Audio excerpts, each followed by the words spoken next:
Hi Engineering Janta, I am Vaibhav Shukla and today we'll be understanding the limitations of linked list.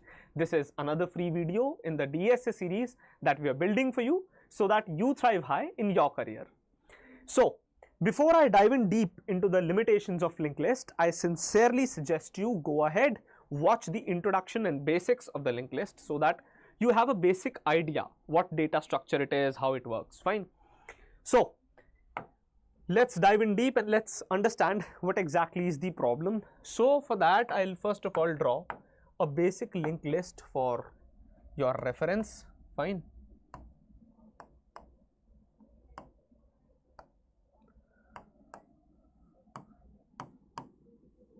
So we have this linked list here and considering this linked list,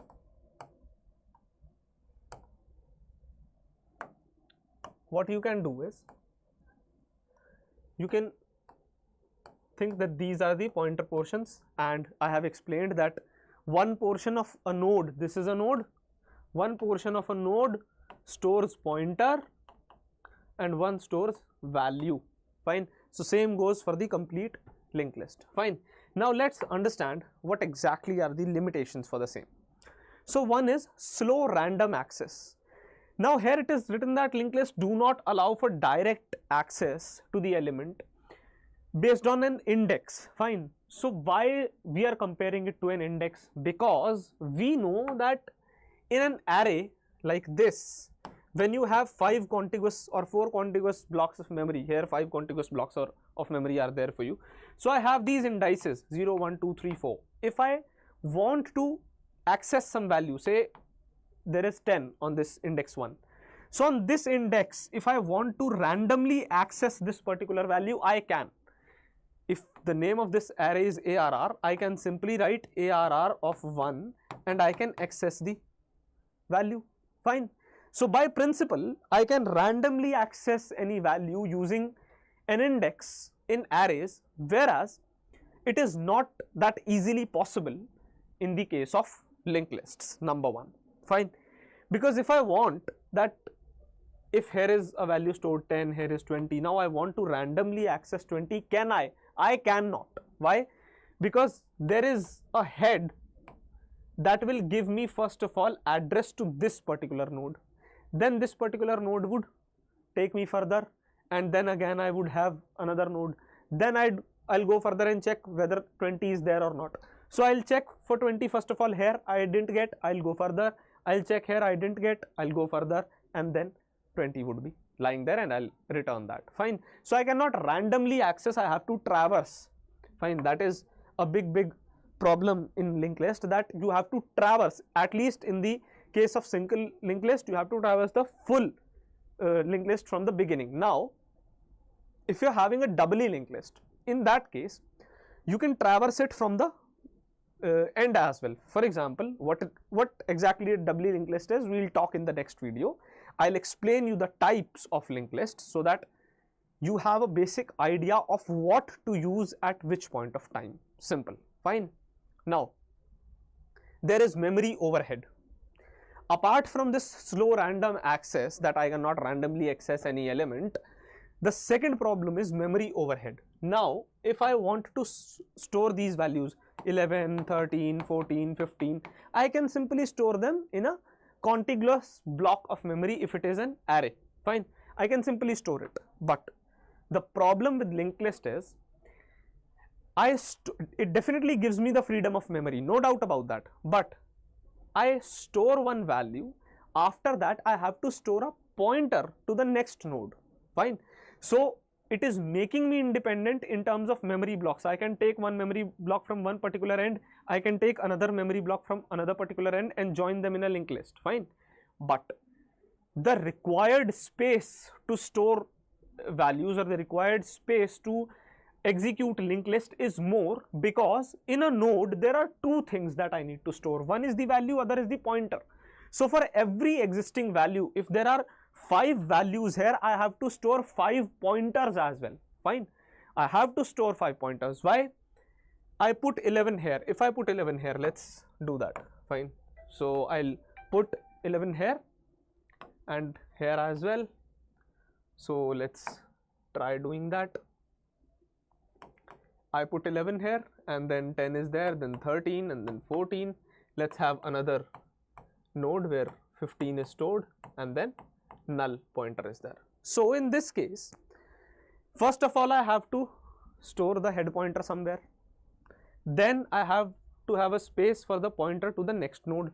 So here if you check 1, 2, 3, 4, 5 pointers, at least 5 pointers you need for executing this particular linked list, and the same corresponding array can be executed like this. Fine.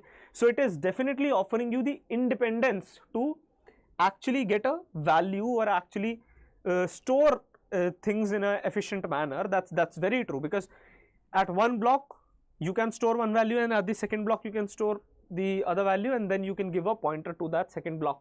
Fine. ये हो सकता है linked list में, but the memory overhead is huge. You need more memory to store it. Apart from that, there is one more problem: data corruption. Fine. For example, just imagine, फर्ज कीजिए कि ये वाला this portion is gone. Fine. For some XYZ reason, you don't know, you lost this particular node. Fine, you lost this node. Now at this point of time, you lost a node.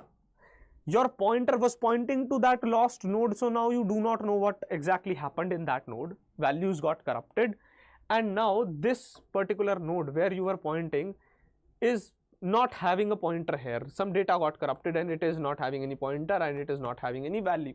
So in this case, you not just lost this node, but you also lost all the subsequent data which was stored after that particular node. Fine. सिर्फ ये data नहीं गया है. You broke the chain, you broke the link, and the complete data after this particular node is also lost.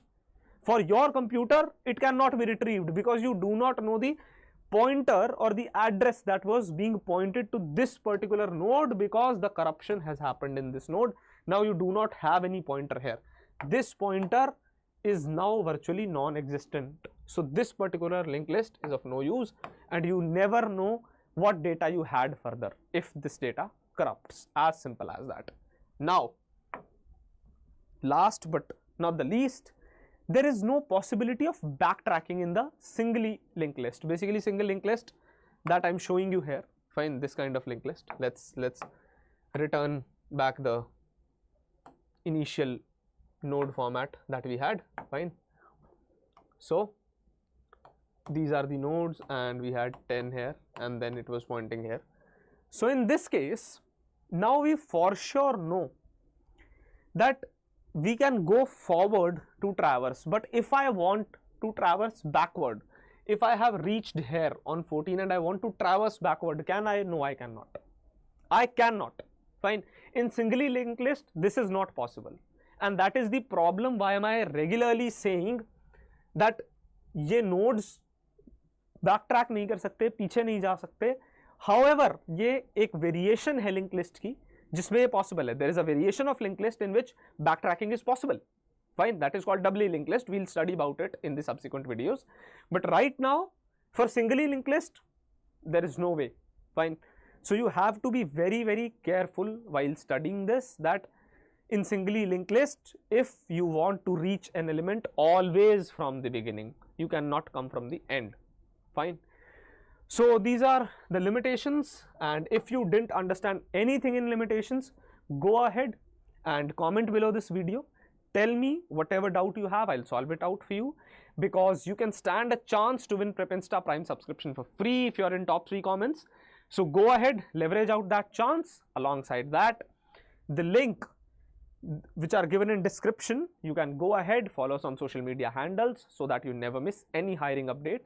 Also, if you want me to share this particular PPT to you guys, what you have to do is go ahead, join a Telegram community that is given in the description box. You join that, you will get this PPT there, but only at a condition: when you comment PPT in the comment section. Fine, you comment that out. In the reply, you will get the link to the Telegram community. Also, you can find that link in the description box for the Telegram community. You go ahead, You click on that community, join that, and there you can find multiple free resources, not just this, a lot of free resources for that. Fine. So go ahead and leverage this out. That's pretty much for today's video, and all I can say is keep doing good. As I always say, good comes back to you. Thank you.